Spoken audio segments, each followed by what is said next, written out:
So hello everyone, एक बार फिर से आप सभी लोगों का स्वागत है वन पीस की एक और नई एपिसोड में। और आज हम बात करने वाले हैं इसके एपिसोड नंबर 1124 के बारे में। जी हाँ, बैक टू बैक दूसरा एपिसोड आ गया है और देखते हैं ये एपिसोड कैसा टर्न आउट होता है। तो बिना वक्त गवाए पढ़ेंगे हम की वीडियो में आगे बढ़ने से पहले आप सभी लोगों से रिक्वेस्ट है कि अगर आपने हमारे चैनल को सब्सक्राइब नहीं किया है तो प्लीज सब्सक्राइब कर लो। ऐसा ही बहुत सारी वीडियोस हमारे चैनल पे आती रहती हैं। अब पिछले एपिसोड के आखिर में आपने देख ही लिया था किस तरह से जो एल्डर्स होते हैं वो यॉर्क को बचाना चाहते हैं, लेकिन बाकी सबको तबाह करना चाहते हैं। लेकिन अब यॉर्क जो होती है वो कब्जे में होती है स्ट्रॉ हैट्स की। लूफी जो होता है वो टेलीफोन ले लेता है और कह रहा होता है, मेरा नाम है मॉन्की डी लूफी और मैं वो हूँ जो बनेगा किंग ऑफ पायरेट्स। वो सब उसे रोकने की भी कोशिश कर रहा होता है। लूफी का कहना ये होता है, डॉक्टर वेगापंक और यॉर्क की लाइफ हमारे कब्जे में है। अगर उन लोगों को तुम बचाना चाहते हो तो ये जितने भी शिप्स यहाँ पे हैं उन सबको हटा लो, वरना इसकी जान तो गई यहाँ से। और ये सब लोग ये बातें सुन रहे होते हैं। उधर मॉर्गन जो होता है वो भी शॉक होता है। उसके साथ होती है वीवी। और इन लोगों को यकीन नहीं होता है कि लूफी ऐसा है जो कि पांचों एल्डर्स को धमका रहा है अकेले बैठ के। उधर से जो एल्डर होता है वो बोल रहा होता है, तो स्ट्रॉयड लूफी बोल रहा है ना, ये बता वहाँ कौन कौन जिंदा है। तो लूफी जो होता है वो बताने वाला होता है, लेकिन निको रॉबिन जो होती है उसका मुंह बंद कर देती है और फोन रख देती है। रॉबिन का कहना ये होता है कि हमें अपने वेपन्स के बारे में और अपनी सारी चीज़ों के बारे में एनिमीज को नहीं बचाना चाहिए। लूफी को अपनी गलती का एहसास होता है और कह रहा होता है अब इसके बाद जो शिप्स हैं वो चली जाएंगी। हालांकि नेवी इतना डम्ब नहीं होती है। सैटर्न का कहना ये होता है कि इनकी टॉप प्रायोरिटी ये है कि यॉर्क किसी तरह बचाई जा सके। साथ ही साथ दूसरी प्रायोरिटी है उनका ब्रेन पंक रिकॉर्ड, उसको बचाना, और तीसरा पावर प्लांट को बचाना जो मदर फ्रेम क्रिएट करेगा। उसके अलावा सारी चीज़ें मारी जा सकती हैं। वहाँ पे जो वाइस कमांडर होता है वो कह रहा होता है रॉब ल्यूची और साइवल 4 के बाकी एजेंट्स भी वहाँ हैं। तो ये कहता है कि हमारी हाईएस्ट प्रायोरिटी क्या है उसको मत भूलो तुम। और वैसे भी ह्यूमंस जो है रिप्रोड्यूस करते रहते हैं। हमारे लिए ह्यूमंस की ज़िंदगी एक इंसेक्ट के बराबर है, उसके अलावा कुछ नहीं। तो अपने काम पे लग जाओ। वहाँ यॉर्क जो होती है वो रोने लगती है और कह रही होती है कि मैंने पांचों एल्डर्स के साथ पैक्ट बना रखा है। अगर तुम लोग मेरे को टच करोगे तो वो लोग डिस्ट्रॉय कर देंगे इस आइलैंड को, जैसे ओहारा को किया था। जिसको सुन के नामी को गुस्सा आ जाता है। वो डंडा लेती है, मारती है उसके सर पे और कहने लगती है तू रॉबिन के सामने ऐसी बातें कैसी कह सकती है। और रॉबिन सुन के मुस्कुराती है। चॉपर पूछता है रॉबिन तो ठीक है ना, तो वो कहती है जब से तुमने मेरे को ट्रीट किया है चॉपर, मैं बिल्कुल ठीक हूँ। चॉपर इस बात से खुश हो जाता है। वेगापंक जो होता है वो थैंक यू बोलता है और कह रहा होता है रॉबिन अगर तुम नहीं होती तो मैं वहाँ शायद मारा जाता, क्योंकि यॉर्क जो थी वो गन पॉइंट पे ले रखा था उसने, लेकिन रॉबिन ने किसी तरह वेगापंक को बचाया था।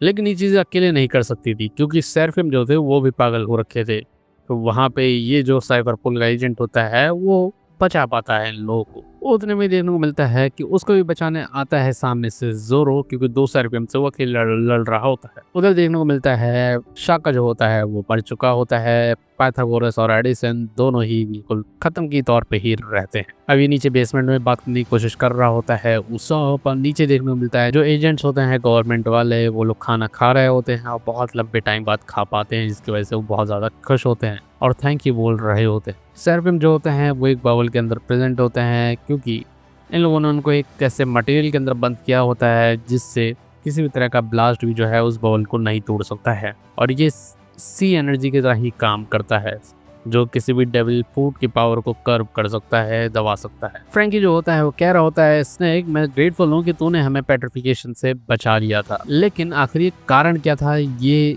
वेगापंक को पता नहीं रहता है, कि इसने कभी इसको प्रोग्राम ही नहीं किया होता है इस तरह से। और पता चलता है उसका कारण होता है लूफी। लूफी उसको हैंकॉक समझ के अपने फ्रेंड की तरह ही बुला रहा होता है सारी चीज़ों के लिए, और इसके अंदर हैंकॉक का ही खून होता है तो वो लूफी की तरफ अट्रैक्ट हो जाती है, जिसके बाद वो नॉर्मल कर देती है सभी को। उधर सांजी को नामी बचा देती है और सारी चीज़ें बराबर हो जाती। इन लोगों का कम्युनिकेशन तो रिस्टोर हो चुका होता है, लेकिन फ्रंटियर डोम अभी भी ओपन नहीं होता है। उसका कारण भी यॉर्क होती है, क्योंकि उसने लॉक कर दिया होता है और उसका पासवर्ड जो होता है वो उसके दिमाग में होता है और वो बताने वाली नहीं होती है। लिलिथ जो होती है उस पर नाराज़ हो रही होती है, लेकिन अब क्या कर रहे हैं ये लोगों को पता नहीं होता है। लेकिन यहाँ से ये लोग निकलना तो चाहते हैं जल्दी से जल्दी, क्योंकि कुछ टाइम में ही ये लोग अटैक ज़रूर करेंगे। उधर लूची जो होता है वो कैलकुलेट कर रहा होता है कि 4 लोग यहाँ इंजर्ड हैं, 2 वेगापंक सैटेलाइट जो हैं वो डेड हो चुकी हैं और स्ट्रॉ हेड्स जो हैं वो भी थके हुए हैं, और वो सारी चीज़ों को कैलकुलेट कर रहा होता है वहाँ बैठ के। उतने में स्तुति जो होती है वो आ जाती है और कह रही होती है कि हम चारों ओर से सराउंडेड हैं पूरी तरह से। 100 से ज़्यादा शिप जो है वेरियस साइज़ की प्रेज़ेंट है, 30,000 से ज़्यादा सोल्जर है और किज़ारू जो है वो भी प्रेज़ेंट है। लॉग पोस्ट जो है वो कहीं भी कोई डायरेक्शन दे नहीं रहा होता है, ऐसा नामी बताती है डॉक्टर वेगापंक को, और उसका कहना ये होता है वेगापंक का कि ये पॉइंट कर रहा है एल्बाफ की तरफ। एल्बाफ सुनते ही उसोप और लूवी दोनों ही खुश हो जाते हैं क्योंकि वहाँ जाइंट्स प्रेजेंट होते हैं। अब इन लोग शिप जो होती है वो लेवो फेज के अंदर होती है और लेवो फेज में प्रेजेंट होता है एक बड़ा सा रोबोट भी। अब नेवी की शिप जो है चारों ओर से है तो कोई जगह है नहीं जहाँ से ये लोग निकल सकते हैं, तो इसीलिए वो जो रोबोट है उसका इस्तेमाल करेंगे और वो इनको उड़ा के लेके जाएगा। लेकिन थोड़े ही दूर पे जाके जैसे ही एगहेड का जो एरिया होता है उसको पार करेंगे वो रोबोट जो है सीधे समुद्र में गिर जाएगा। वहीं पे फ्रैंकी बोलता है कि ये लोग इस्तेमाल कर सकते हैं सनी का कूपर डी बर्स्ट, जिससे ही उड़ते हुए 1 किलोमीटर से भी आगे जा सकते हैं, और अगर ये इतना दूर जाएंगे तो ये लोग बचा पाएंगे शिप को। अकोला का इस्तेमाल कर सकते हैं। अभी पूरा इनका प्लान जो होता है वो तैयार होता है, लेकिन अभी भी यहाँ पे यूरोप जो होती है वो कोड नहीं देने वाली होती है। तो ये तीनों जो होते हैं ये लग जाते हैं कोड को ब्रेक करने के लिए और कहते हैं हम क्रैक करके रहेंगे। प्लान जो होता है वो वर्क कर चुका होता है, तो लेथ के साथ जाने वाला होता है फ्रैंकी, फॉलो करने वाला होता है लूफी और साथ ही साथ बोनी भी, और ये लोग अपना ऑपरेशन शुरू कर देते हैं और नीचे जाने की तैयारी कर रहे होते हैं। एनिमी का अटैक कभी भी हो सकता है। बोनी अब अच्छे मोड में होते हैं क्योंकि उसने अपनी जो चीज़ें हैं वो सॉर्ट आउट कर ली होती है और कह रही होती है कि मैं अब वेगापंक को नहीं मारूंगी जान से। उधर जो भी सिचुएशन होती है साइबर फोल जो होती है, लूची जो होता है वो सारी खबर दे देता है और वो लोग के बाद रिटर्न होती है। किज़ारू सैटर्न के पास पहुंच चुका होता है और कह रहा होता है एक्चुअली वो लोग ट्रैप हो चुके हैं, अब कंट्रोल में है ये लोग आराम से, और ये फ्रंटियर ड्रोम के लेजर सिस्टम को क्रॉस करके किज़ारू अंदर जा सकता है। लेकिन किज़ारू जा तो सकता है, लेकिन वहाँ पे इसका एक अच्छा दोस्त जो है डिफेंड कर रहा है वेगापंक को, तो ये जंप करके उसके ऊपर नहीं जा सकता है क्योंकि इसकी अहम जो है उसको ठेस पहुंचेगी। वो हिमलेट नहीं करना चाहता है, इसीलिए वो उससे फाइट करेगा। सेंतरमारू जो है उसके पास सी बीस्ट वेपन है और 50 से ज़्यादा पैसिफिस्ता हैं। अगर उसने पैसिफिस्ता छोड़ दिए तो सारी की सारी शिप्स को वो सिंक करवा सकता है कभी भी। किज़ारू को लोकेशन तो पता होती है और टाइम लोगों के पास ज़्यादा बचा नहीं होता है, और जो भी चीज़ें होती हैं उसके हिसाब से कैलकुलेट करके ये आगे जाने वाला होता है। सारे ही जो लोग होते हैं वो तैयारी कर लेते हैं बैटल की। जो वो सी मॉन्स्टर होते हैं उन पर अटैक होने वाला होता है। उधर आगे बढ़ चुके होते हैं लूफी, फ्रैंकी और बाकी लोग, और अंदर कोड ब्रेकिंग की तैयारी हो रही होती है। किज़ारू जो होता है अपनी पावर का इस्तेमाल करता है और सेंतनमारू को फील हो जाता है कि वो आ रहा है। सैक्रेड यात्रा मिरर का इस्तेमाल करता है, यात्रा नहीं याता है भाई, मगर यात्रा भी अच्छा नाम है ना, और वहीं से मूव करता हुआ किज़ारू जा रहा होता है और सेंतनमारू अपने पैसिफिस्ता को तैयार रहने के लिए कहता है। डिफेंस सिस्टम निकाल देता है सेंतनमारू किज़ारू को रोकने के लिए, और सबको एहसास हो जाता है कि कोई पावरफुल तो आया है। लूफी भी तैयार हो जाता है एकदम से और उसके साथ खत्म हो जाता है ये वाला एपिसोड।